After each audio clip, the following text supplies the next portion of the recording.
মৎস্য দফতরের পক্ষ থেকে মাছের পোনা বিতরণ করা হয় এবং দেখা যায় যে ফটিকরাই মৎস্য দফতরের পক্ষ থেকে অমরপুর, অমর সাগর সহ ফটিক সাগরে বিভিন্ন প্রজাতির মাছের পোনা ছাড়া হয়।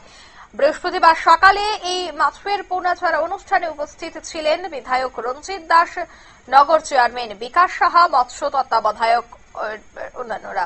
এছাড়া মহকুমা এলাকায় বিভিন্ন বড় বড় জলাশয়গুলিতেও ছাড়া হবে মাছের পোনা, সে কথাই কিন্তু জানাচ্ছেন এলাকার বিধায়ক রঞ্জিত দাস। কি বলছেন তিনি, শোনাবো। পোনা বিভিন্ন জলাশয়ের মধ্যে ছাড়া হবে। এর মধ্যে আমরা গত 6 তারিখে আমরা অমরপুর গোমতী নদীতে আমরা প্রথম তার সূচনা শুরু হয়েছিল। আজকে অমর সাগর এবং ফটিক সাগরে মাছের পোনা জলের মধ্যে ছাড়া হচ্ছে।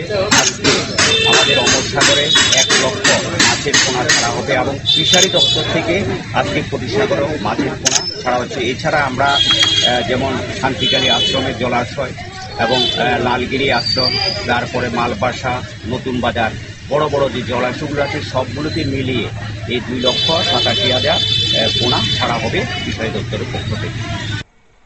আপনারা শুনলেন তাদের বক্তব্য। অর্থাৎ 6 তারিখ তারা গোমতী নদীতে বেশ কিছু মাছের পোনা ছাড়েন। অন্যদিকে যে বড় বড় জলাশয়গুলি রয়েছে সেখানেও মাছের পোনা ছাড়া হচ্ছে।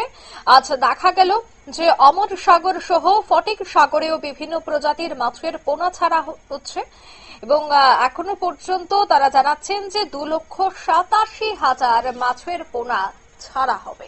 নিয়ে নিচ্ছে ছোট্ট একটি বিজ্ঞাপন বিরতির সঙ্গে থাকুন।